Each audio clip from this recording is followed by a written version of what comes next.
Boa tarde, que bom estar na sua companhia hoje, que é terça-feira, dia 27 de outubro, Dia Mundial da Paz, um dia bonito para a gente lembrar e falar sobre ele. Eu estou ao vivo para todo o Brasil, via satélite, canal digital aberto para mais de 1.300 cidades em todo o país. E também estamos no YouTube, TV Evangelizar Oficial. Hoje eu vou receber uma convidada aqui que me deu um pouquinho de medo. Ela já me assustou um pouco, mas você vai entender por quê na brincadeira que eu estou falando isso. A fisioterapeuta e acupunturista Karen Clocker. Ela vai falar de todos esses benefícios. Falou assim, se eu topar, ela bota uma agulhinha na minha mão. Vamos ver, tô criando coragem aqui, tá? Que eu nunca fiz, falei para ela isso. Também vou conversar com o psicólogo Wallisten Garcia. Ele vai falar sobre os problemas de um lar sem amor. Nós vamos conversar já já sobre esse assunto que é super sério aqui no programa Vida em Foco. Nessa semana, que é justamente o Dia Mundial da Paz, você vai ver também uma reportagem que vai nos fazer refletir sobre o que é a paz. E a nossa receita de hoje não poderia faltar, é claro, uma receita de filé de costela, que é uma ótima dica para o seu jantar. Então, fique com a gente, esse é seu programa de todas as tardes, A Vida em Foco está começando.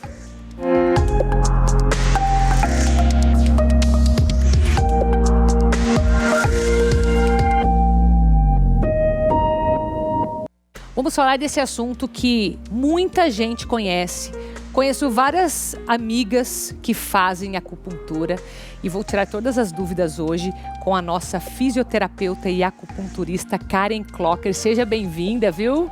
Pega o microfone, por gentileza. Eu gostaria aqui de entender os benefícios, né, da acupuntura.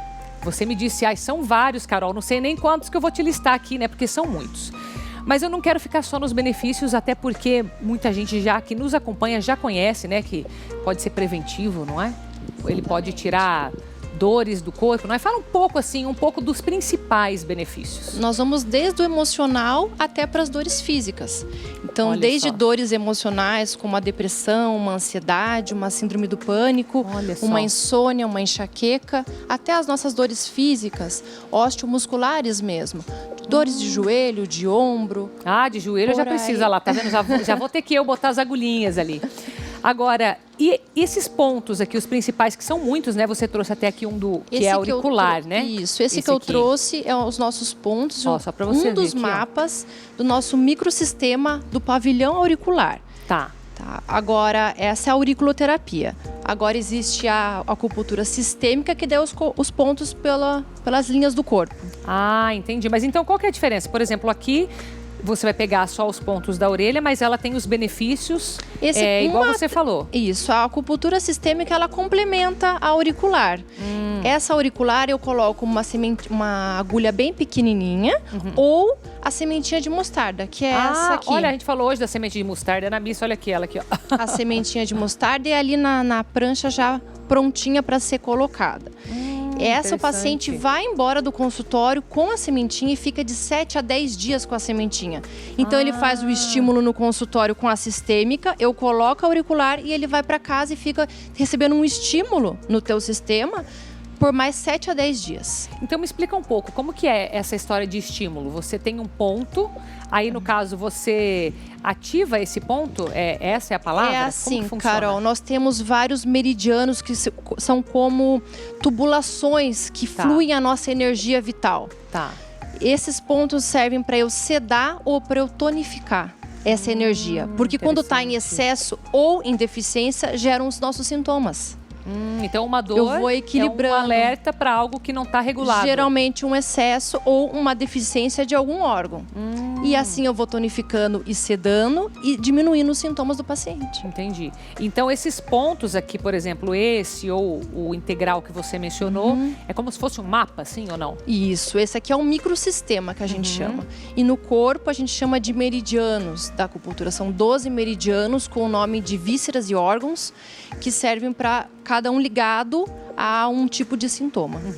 Tá, um sistema é por quê? Deixa eu pegar aqui, porque tem vários nomes aqui. Então, exatamente. Dentro da... Deixa eu ver se eu estou entendendo. Dentro dessa orelha aqui, né, ao redor aqui desses microsistemas aqui, você pode pegar uma dor no tornozelo, é isso?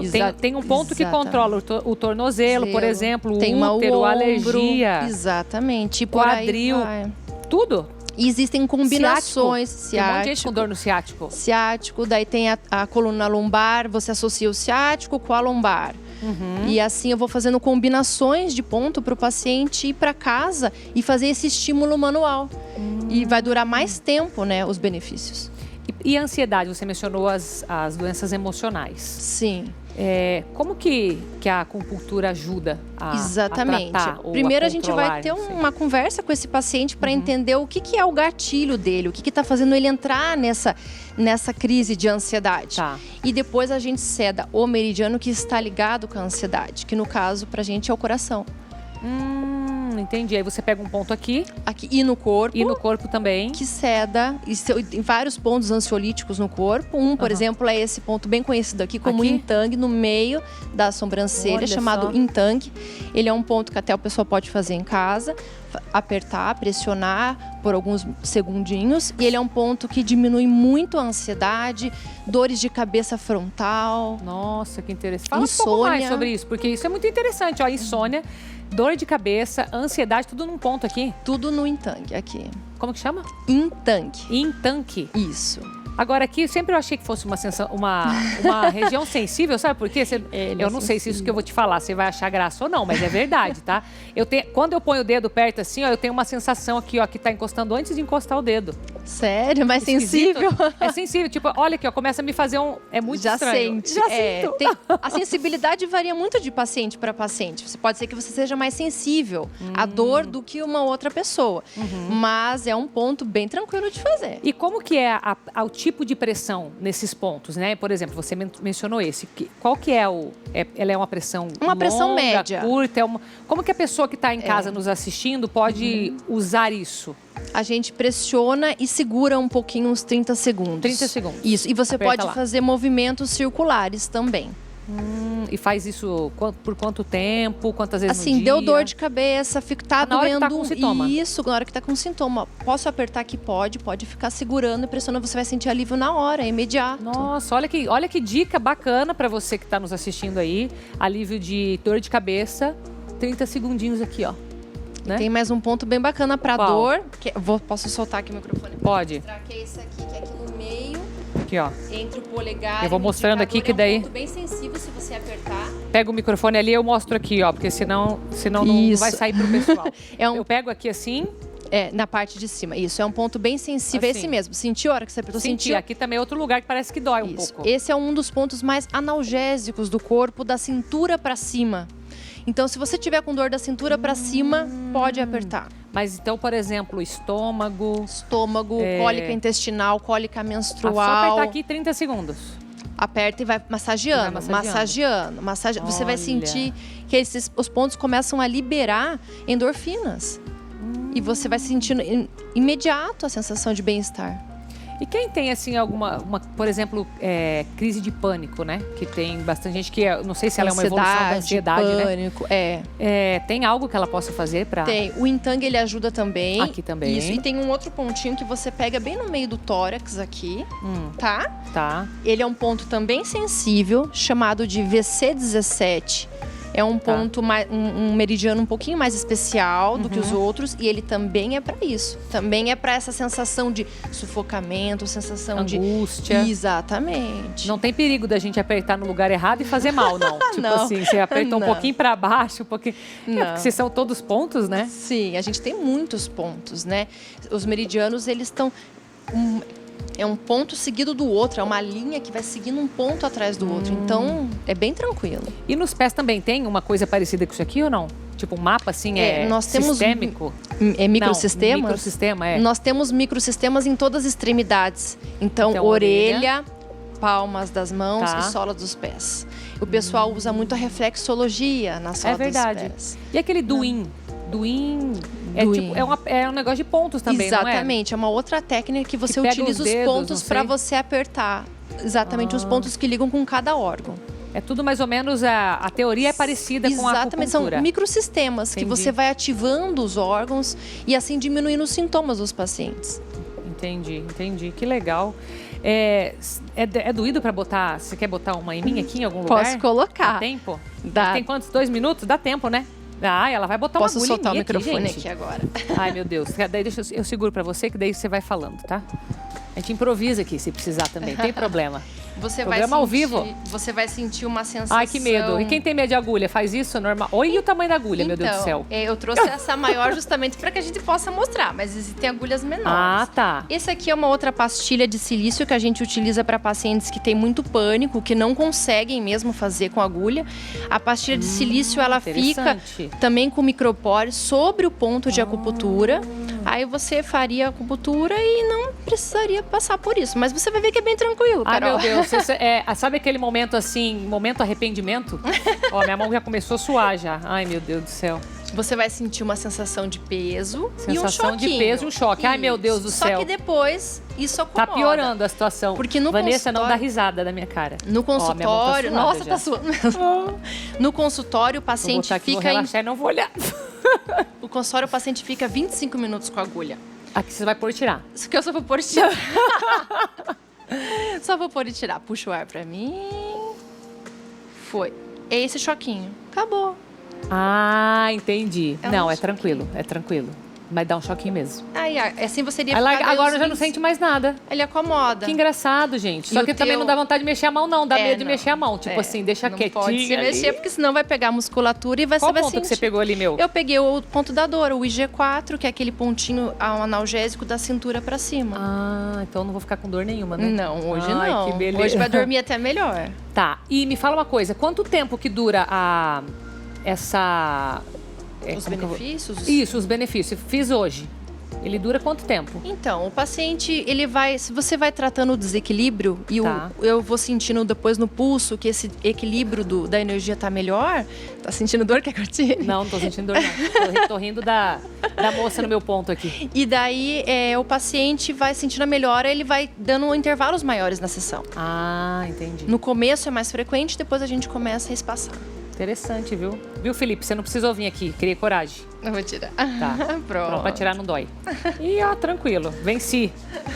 Venci hoje o meu medo da agulha aqui. Nossa, muito legal, viu? Obrigada por todas as tuas obrigada pelo compartilhamentos. Tem algum contato seu aqui que é o do Instagram, certo? Que Isso. é Karen Clocker, _ saúde, certo? Que você pode saber mais sobre acupuntura também. Obrigada, viu, pela tua presença aqui hoje. Obrigada pelo convite.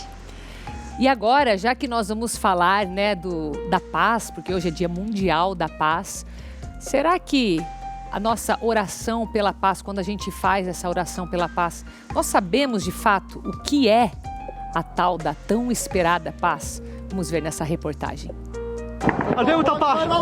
O mundo em que vivemos às vezes parece muito distante daquele que imaginamos. Diante de tantos conflitos, como alcançar a tão sonhada paz? Em 1986, o Papa João Paulo II criou o Dia Mundial de Oração pela Paz. A cerimônia foi realizada em Assis, na Itália, no dia 27 de outubro. Desde então, diversas ações são realizadas com o objetivo de promover a paz entre os homens. Mas, afinal, o que é paz? A definição oficial fala em ausência de lutas e conflitos, em calma e serenidade. Na correria do dia a dia, parece difícil pensar em quanto ela é essencial em nossos relacionamentos pessoais, no trabalho, na vida. Em tempos de pandemia, o desafio é ainda maior. Por isso, ter fé é tão importante para vencermos as crises. E nessa data, fomos às ruas para saber o que as pessoas pediriam para ter mais paz. Eu acredito que seria paz e amor no coração das pessoas, porque é um momento difícil e falta isso no mundo, né? Talvez esse momento seja bem propício para a gente refletir sobre as coisas que acontecem no mundo, na vida da gente, e para a gente ser melhor, né?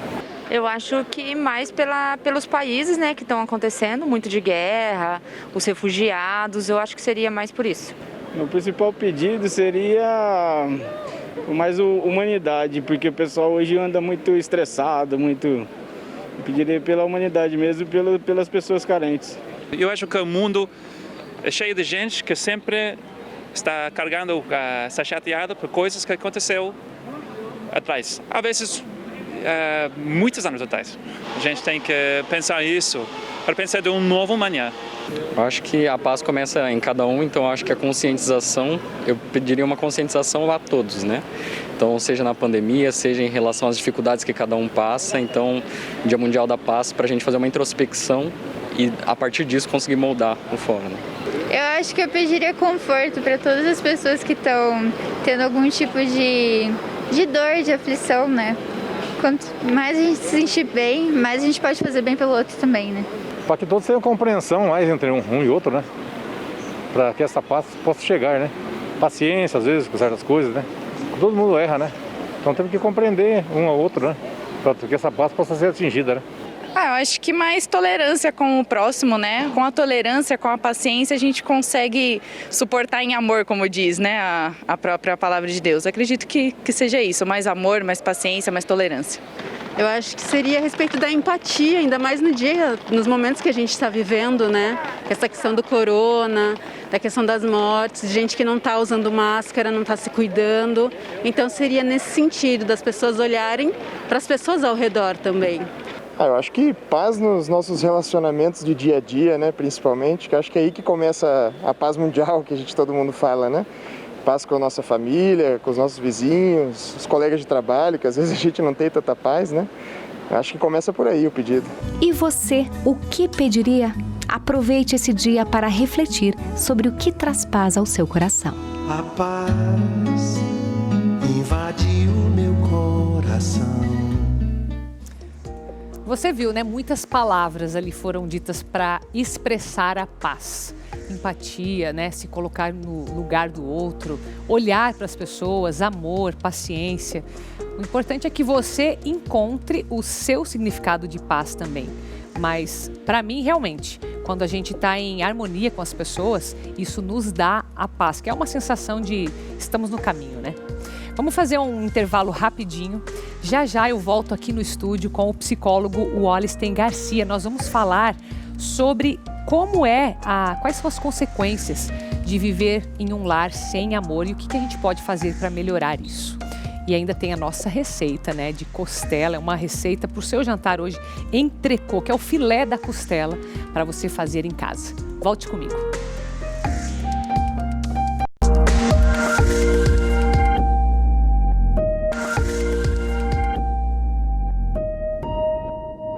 Estamos de volta com o programa Vida em Foco, seu programa de todas as tardes aqui da Rede Evangelizar de televisão, comigo, Carol Tormena, sempre trazendo para você muita informação de qualidade e variedades. Agora nós vamos conversar com o psicólogo Wallenstein Garcia. Ele veio falar aqui com a gente sobre as consequências de um lar sem amor, o que a gente pode fazer para melhorar isso. Ele também é professor da Faculdade Estácio em Curitiba. Seja bem-vindo, Wallenstein. Tudo bem? Obrigado, Carol. Tudo bom. E você? Eu que agradeço, graças a Deus. Que bom. Vamos começar definindo o que é um lar sem amor? Porque às vezes a gente pensa assim, brigas, né? Discussões. Queria que você desse uma clareada pra gente, o que significa isso. Certo, vamos pensar assim, né? Enquanto eu vinha pra cá, eu pensava nisso, né? Será que existe, né, um lar ideal? E quando a gente pensa num lar com amor, a gente pensa num lar ideal. Né? Mas aí eu fico pensando no seguinte, né? O que seria um lar ideal? Porque todos nós aqui, a partir da nossa própria experiência de vida, sabemos que sempre existem conflitos, sempre existem atritos no nosso contexto familiar. Não é? Sim. Não tem família que não tenha isso. Não tem como, né? Não ter uma briguinha, alguma coisa. Algum atrito, por menor que seja, algum desentendimento sempre vai existir. Eu acho que o lar ideal é aquele onde as pessoas conseguem administrar bem esses conflitos. Né? Onde as pessoas conseguem se organizar para que esses conflitos sejam cada vez menores ou para que esses conflitos sejam contornados de uma forma mais rápida, né? Menos sofrida. Né? Então, eu acho que é interessante a gente começar a pensar nisso, que não existe um lar perfeito. O lar perfeito é um lar onde existe, sim, alguns conflitos, alguns atritos, mas as pessoas sabem lidar com isso. Eu acho que esse é um primeiro momento. Então é muito mais um como lidar do que o que exatamente acontece. Exatamente. Muito mais como lidar do que exatamente acontece. E aí, se a gente for pensar isso no nosso contexto familiar, por exemplo, onde as nossas relações são mais intensas, né, mais carregadas de afetividade, isso acaba se ampliando mais ainda. Porque se relacionar já é difícil, né, já exige de nós um tremendo exercício, e é algo que a gente aprende durante toda a vida, na família isso ainda é mais necessário, né? Porque a família é exatamente, lá na nossa família estão exatamente aquelas pessoas que nos conhecem por inteiro, né? Sim. Sabe todas as nossas qualidades, mas também sabem todos os nossos defeitos, né? Então ali é onde a gente não consegue, no contexto familiar, a gente não consegue usar muitas máscaras, vamos dizer assim, né? Por isso que é mais desafiador um pouco. Por isso que é bastante desafiador. Ah, interessante, interessante. E aí, e aí quando eu falo isso também, eu fico sempre pensando no seguinte, né? Que a gente tem uma ideia de que as pessoas que a gente ama, né, e de que as pessoas que nos amam, elas nunca vão também de forma alguma nos magoar ou vão nos ofender. O que é um grande erro, né? Porque o fato da gente amar alguém não impede a gente de repente fazer alguma ofensa, né, de repente dizer algo que o outro não gosta, né, de magoar o outro, né? Eu acho que a diferença é a seguinte: quando a gente ama alguém e isso acontece, é que a gente aprende uma coisa, a perdoar com muito mais facilidade, ou deveria, pelo menos. Então eu acho que também, dentro dessa concepção que a gente está falando de um lar ideal, de um lar cheio de amor, eu acho que é um lar onde existe também o perdão. Ou seja, aonde eu preciso entender que às vezes, mesmo o outro me amando muito, ele vai falar para mim coisas das quais eu não vou gostar, né? E eu também vou falar coisas para as pessoas, ainda que eu as ame muito e que não vão deixá-las tristes, né? E aí a grande questão, eu acho que é essa, assim, é como é que eu lido também com isso, com essa ideia de que o amor não nos impede de magoar, né? Mas ele força a gente a pedir perdão, ele força a gente a recomeçar, ele força a gente a reconstruir algo, né? Então eu acho que essa é uma questão legal. Já importante. Que não existe o lar ideal, o perdão vai complementar isso. Exatamente. De uma forma que possa retornar essa paz dentro, já que a gente está falando de paz hoje, né? A oração pela paz. Tudo bem, mas o que você vê assim como consequência daquelas famílias que por algum motivo não conseguem se acertar? Talvez as mágoas tenham vindo carregadas há alguns anos. De repente o diálogo já não exista mais como deveria, enfim, e as feridas estão mais abertas. Qual a consequência de viver uma família assim? Eu acho que as consequências, elas são as mais, talvez, dolorosas possíveis, né? Primeiro porque, como eu disse, no contexto familiar é onde a gente tem as nossas relações mais intensas, mais fortes. Portanto, sem dúvida nenhuma, uma palavra dita ou uma ação feita para mim em relação que meu pai faz para mim, por exemplo, enquanto filho, vai ser muito maior do que uma outra pessoa, por exemplo, né? Então, talvez as maiores feridas que a gente tem na nossa vida venham das nossas famílias, das pessoas que a gente ama. E, infelizmente, às vezes a gente percebe que a família vai entrando num certo ciclo aonde não existe mais esse diálogo, porque ninguém pensa que essa mudança nesse contexto familiar, que a criação desse diálogo parte de mim, primeiramente. A gente fica sempre esperando talvez, que o outro faça algo para mudar aquela situação. E a gente não percebe que, na verdade, a mudança tem que começar por nós, né? Então, eu penso que as consequências disso, quando a gente não se percebe responsável também pelo que acontece na nossa casa, a gente se magoa, e aí a gente pode pensar aí, né? Em várias questões. Então, muitas pessoas acabam podem desenvolver alguns transtornos, né? Podem acabar desenvolvendo algum tipo de vício, né, que é o que acontece com grande frequência, né? E aí são situações que vão ampliando ainda mais esses conflitos, né? Uma pessoa que tem o vício da bebida, por exemplo, né, e que não consegue sair desse vício, sempre que ela retorna para casa, depois, né, que ela tem uma crise, o que acontece? Mexe com toda a família, né? Então aí, por exemplo, essa situação, essa consequência, ela continua gerando um mal-estar, continua gerando um incômodo, continua gerando um conflito, né? Mas a gente não precisa ir tão longe assim. A gente pode pensar no quanto a gente percebe que as pessoas são muitas vezes inseguras pelas experiências negativas que elas têm na sua vida, né? O quanto muitas vezes elas se sentem a baixa autoestima, É muito presente também num contexto onde tem essa desarmonia, né? A pouca confiança, né, em mim mesmo, Sim. ou a confiança nas minhas potencialidades. Porque se eu vivo num lar onde as pessoas não reconhecem as minhas qualidades, né, e se eu vou saber das minhas qualidades a partir dos outros, como é que eu lido então, se eu não tenho esse retorno das outras pessoas, principalmente daquelas que eu amo? Começa a mexer na autoestima, Né? e nos Aí começa a resultados. mexer na autoestima, né? E então a gente percebe que é algo que, se a gente não toma conta do quanto está nos fazendo mal e não tenta tomar uma posição, pode trazer consequências muito negativas. Uma depressão, né? Um retraimento social, um isolamento social. Então, quantas pessoas que dizem assim, eu prefiro viver sozinho do que ver a minha família, Sim, né? por isso, né? Pelas feridas. Para quantas pessoas é muito difícil estar numa reunião de família, por exemplo. Vai chegando essas épocas mais festivas, né? E vão surgindo aí vários sentimentos, às vezes negativos, em relação à família, né? Por conta de toda essa história, de não se sentir acolhido muitas vezes nesse seio familiar aí, né? De não se sentir pertencente ou de só ouvir críticas, né? Das pessoas que ama, né? Das pessoas que deveriam trazer elogios. E como preservar as crianças? As crianças, pois é. As crianças é muito difícil, se a gente for parar para pensar, porque a criança ela pensa muito diferente do adulto, né? Todo mundo sabe disso, né? E cabe então ao adulto explicar para ela algumas situações de uma forma que ela compreenda. Mas como na maior parte das vezes esses adultos eles estão envolvidos naquela questão e também estão tentando entender tudo aquilo, Às vezes vamos não está claro nem para eles, né? Não está claro nem para eles, como que eles vão passar essa clareza para as crianças, né? Então aí nas crianças a gente observa que os sinais às vezes eles são mais sutis ainda, né? E aí quais são as consequências? O baixo rendimento na escola, por exemplo, a agressividade, aí dependendo da idade também, né? Sim. Mas aí a enurese, por exemplo, né? O terror noturno, né? Então, é algo que a gente precisa estar atento e que nem sempre a família percebe que talvez aquele sinal que a criança está dando, né? De alguma coisa que está acontecendo na própria é família, alguma coisa que está acontecendo ali dentro da própria família e que a família não está sabendo lidar.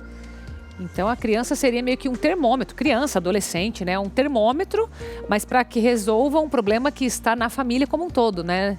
Porque às vezes eu vejo os pais falando, meu filho está com esse problema, como que a gente pode ajudá-lo? Eu falo assim, vamos ver o que está acontecendo com os adultos, né? Porque geralmente os adultos que influenciam as crianças, né? Exatamente, né? Quando a gente trabalha com a criança, em psicoterapia, por exemplo, a gente não deixa de fora a família, muito pelo contrário, a gente traz a família para dentro, né?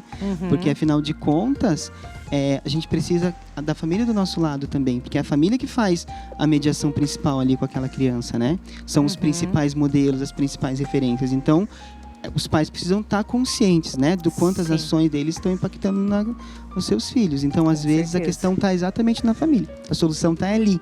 A solução, o problema e a solução, né? O problema e a solução. Que legal. Alice, muito obrigada pela tua participação. Tem aqui um e-mail, né? O e-mail, olisten.garcia, vai aparecer para você como escreve certinho, @estacio.br. Muito obrigada, viu? Obrigado você, Carol. Agora chegou a hora da nossa culinária e hoje é um filé de costela, ou entrecô, como você vai ver aí, que para o jantar vai ficar uma delícia, né? Vamos ver? Olá, meus irmãos. Hoje, especialmente no Divina Receita, nós faremos um cardápio especial, um cardápio bastante caseiro, que seria um entrecô com purê de mandioquinha delicioso. Essa receita foi feita pela minha mãe e eu vim especialmente de Porto Alegre para mostrar para vocês.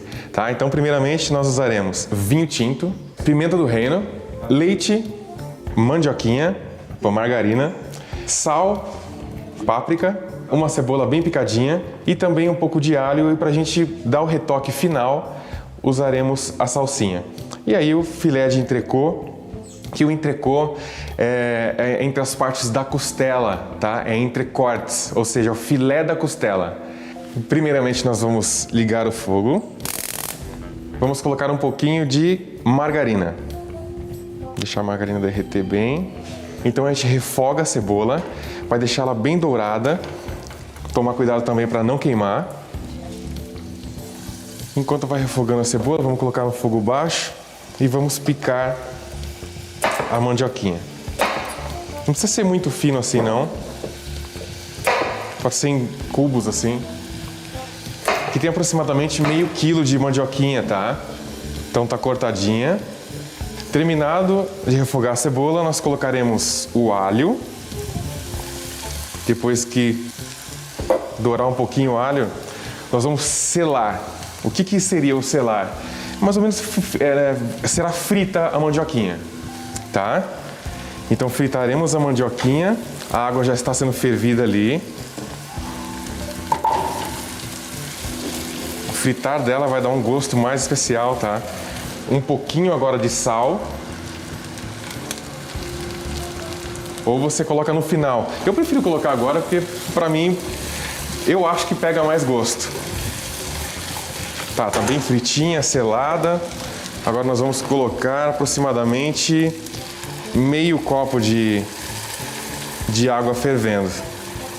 E agora vamos deixar ela refogar entre 8 a 10 minutos. Passado 8, 10 minutos, ele vai começar a se soltar e vai ficar bem molinho. Vai ficar bem pastoso assim, ó. É sinal de que está quase pronto para a gente colocar outro ingrediente, que é o leite. Colocaremos um pouquinho de leite. Colocaremos agora a manteiga para dar liga. Já soltou bastante amido. A pimenta do reino. Isso é tudo a gosto, tá? Não existe uma quantidade. Às vezes a pessoa não gosta de pimenta, mas um pouquinho sempre é bom, tá? E um pouquinho de páprica também. O mandioquinha já é doce, vai ficar um pouquinho mais adocicado. E vamos mexendo, mexendo. Qual que é o ponto que está boa a mandioquinha e o purê? Ele vai começar a soltar da panela, tá? Por si só, ela começa a soltar da panela. Enquanto isso, vamos esquentando a panela para fazer o filé de costela, que é o entrecô.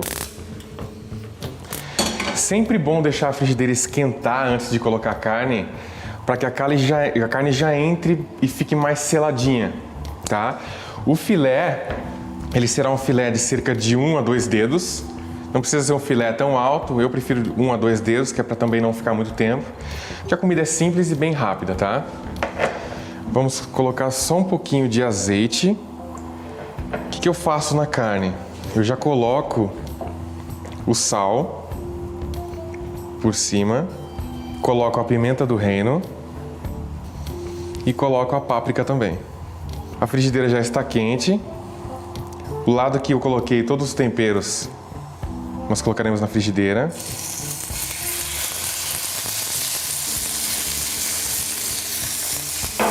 E a carne, eu prefiro pegar com uma espátula. Por quê? Até para não acabar arranhando o teflon da panela. E o que acontece? A gente não pode ficar apertando, porque ela vai soltar água. Se ela começar a soltar água, ela resseca todinha e ela vai perder a suculência. Então a gente dá uma olhada. Olha só como está bem seladinha. Viramos para o outro lado. Agora no finalzinho, viramos mais uma vez. Está bem seladinha, não deixar queimar. Vamos colocar um pouquinho de vinho. Só para reduzir e aromatizar a carne, ela ficar bem no fundo com gosto de vinho. Pouquinha coisa, tá? Reduziu, tá perfeito. A carne tá pronta. Agora a gente vai servir o prato com o purê de mandioquinha.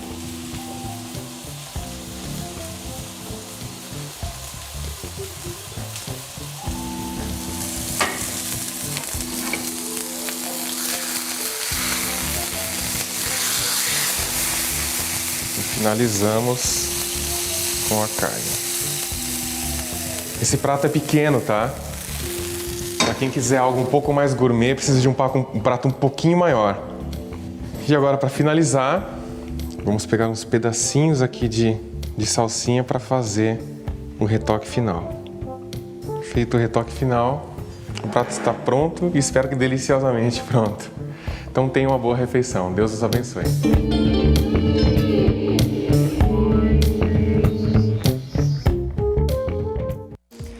Olha que esse realmente deu fome, né?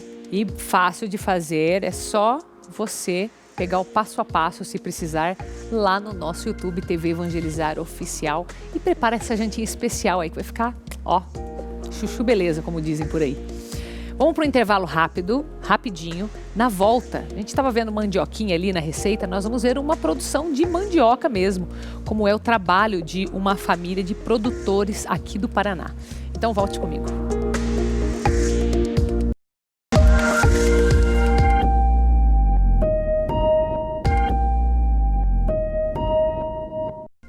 Que bom estar na sua companhia nesta terça-feira. Hoje é dia 27 de outubro, já estamos no final do mês. E é sempre bom ter você aqui, viu? Seja sempre bem-vinda, bem-vindo aqui à Vida em Foco, que é a sua casa, tá? E agora você vai conhecer mais uma história de tradição, de vida no campo, que nós vamos trazer com uma família que produz mandioca na cidade de Cerro Azul, no Paraná. Vamos ver.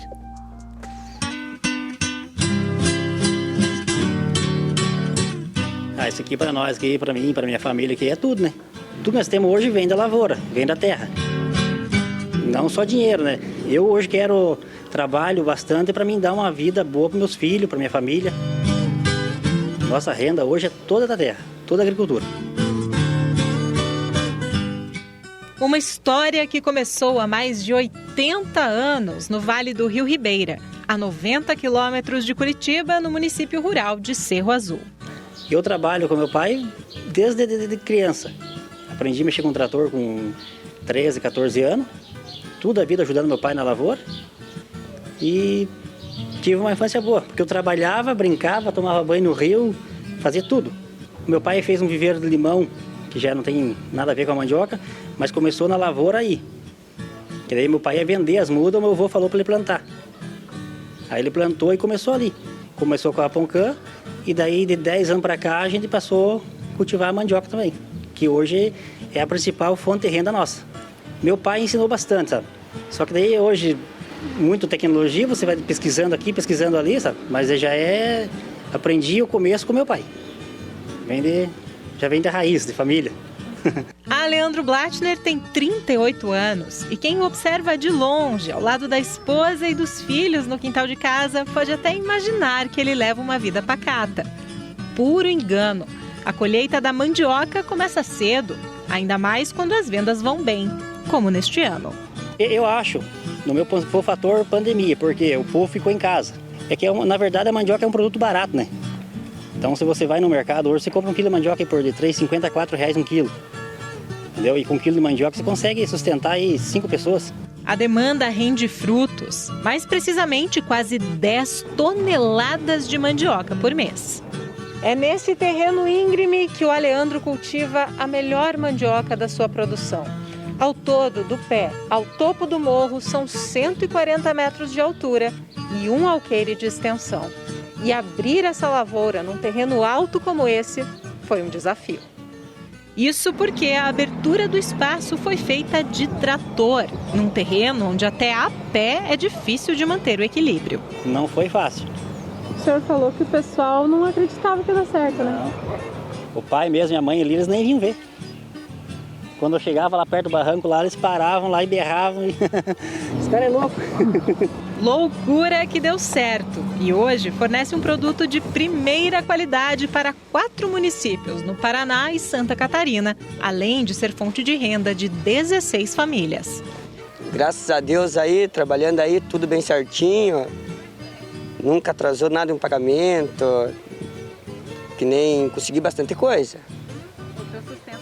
O meu sustento vem daqui, que nem bagulho de caminhão, trator, carteira, carro, moto, veio tudo daqui da terra, da onde eu trabalho.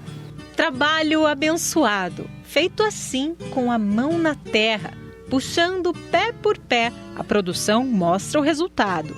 3 até 4 quilos por arranca, como dizem por aqui. O Rudimar, outro funcionário do seu Aleandro, me explicou como saber se o pé deu mandioca boa. Pela grossura da rama dela. É? Como que é? Se tá grossa, que tá boa? Às vezes mais grossa é a coisa melhor, a raiz é melhor. E lá fui eu colher mandioca para ver como me sairia no serviço. Da terra, a mandioca é cortada e levada em caixotes para o barracão, onde é lavada, descascada e armazenada para embalar. Depois de embalada, ela é reservada nessa câmara fria e, por fim, distribuída no comércio. Nós plantamos em média de 2 alqueires por ano, já por causa da mão de obra, que não é fácil, né? Então 2 alqueires por ano, ele vai gerar mais ou menos uns 60 toneladas ano. Daí o resto da produção nossa nós compramos dos vizinhos, dos parceiros da gente que planta, já planta para vender para nós mesmo, sabe? O mercado ele é ingrato, na verdade, sabe? Um dia você está lá em cima, outro dia você está lá embaixo, a concorrência é muito grande. Altos e baixos que trouxeram a família Blattner até aqui. Num ano difícil para a maioria, a crise não chegou a Cerro Azul. É como diz o ditado, quem planta, colhe. E o Aleandro sabe bem disso. Eu acho que eu tenho uma vida boa. Sou feliz, tenho a família que eu amo, faço o que eu gosto, que eu acho que eu trouxe a coisa para ficar boa, você tem que fazer com amor e fazer o que gosta. E se tiver gosto de mandioca, fica mais gostoso. Mais gostoso ainda. Como é bom, né, ver esse tipo de notícia, pessoas felizes, trabalhando ainda, olha, colhendo 60 toneladas no ano de mandioca, é bastante, uma produção boa e ainda ajuda várias famílias, né, que estão ali empregadas. E esse tipo de negócio que é pequeno, local, familiar, mas que gera renda para outras famílias. E isso realmente é trabalhar com amor, né? Vamos ver agora o boletim do dia? Vamos ver. Olá! A torcida para a pandemia do novo coronavírus acabar é grande. Tão grande que cada detalhe é uma esperança. Olha essa história que deu o que falar nas redes sociais.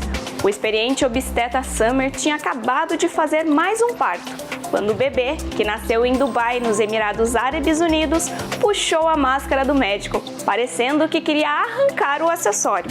O doutor postou a foto em seu perfil pessoal com o seguinte comentário: todos nós queremos que seja um sinal que vamos tirar as máscaras em breve. Realmente estamos na torcida para que seja um sinal. Mãe é o maior apoio dos filhos e, se tratando de filhos, a maioria não mede esforços para incentivá-los. Dona Argemira é a prova disso. A filha iria se formar em medicina na Argentina, quase 3.000 quilômetros do Brasil. E para assistir esse momento único, ela precisou encarar pela primeira vez um avião. A filha, preocupada que a mãe conseguisse se localizar, fez um manual para Dona Argemira. O bilhete e a história foram compartilhados por Amanda, uma passageira que ajudou a senhora no embarque. O manual era completo, desde o uso de cinto de segurança até como se comportar na imigração. Um dos trechos ainda dizia: sua cadeira é na janela, então aproveita a vista, é tudo muito lindo ver o céu de cima.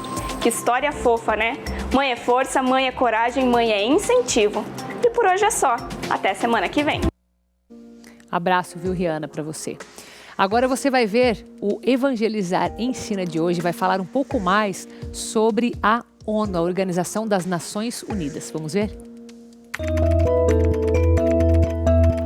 No ano de 1945, quando um dos conflitos mais mortais da história chegou ao fim, o mundo se uniu em busca de paz. Uma organização foi criada com o intuito de diminuir os combates entre as nações e salvar a humanidade. Inicialmente, 50 países, incluindo o Brasil, aceitaram assinar a Carta das Nações Unidas. Este documento tinha a intenção de contribuir para a manutenção da paz mundial. A Polônia, que não teve representante na conferência, assinou a declaração mais tarde e se tornou mais um membro da ONU.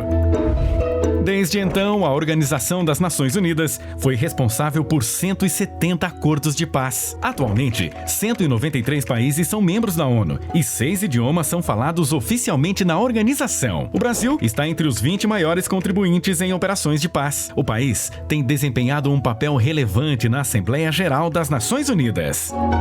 Falando em Brasil, o memorável Oscar Niemeyer, junto com outros 10 arquitetos de diversos países, foram responsáveis por desenhar a sede principal da ONU. O edifício é chamado de Palácio de Cristal e está localizado na cidade de Nova York, nos Estados Unidos. Além dessa estrutura, existem outras 7 sedes da ONU espalhadas pelo mundo. Espero que tenham gostado destas curiosidades. Te encontro no próximo vídeo. Até! Lembrando que tudo que você mais gosta aqui da nossa programação, aqui do Vida em Foco, você pode rever, pode compartilhar pelo YouTube, TV Evangelizar Oficial. Agora é hora de dar tchau, mas amanhã eu volto. Lembrando que amanhã é quarta-feira, então o nosso encontro é um pouquinho mais tarde, às 4 horas, tá bom? Mas eu espero você. Mas claro, continue com a gente aqui na programação da TV Evangelizar. Agora você vai ficar com o Padre Christian Shankar, Motive e Ação. Fique com Deus, espero você amanhã sem falta no nosso encontro diário, tá bom? Beijo. Tchau, tchau.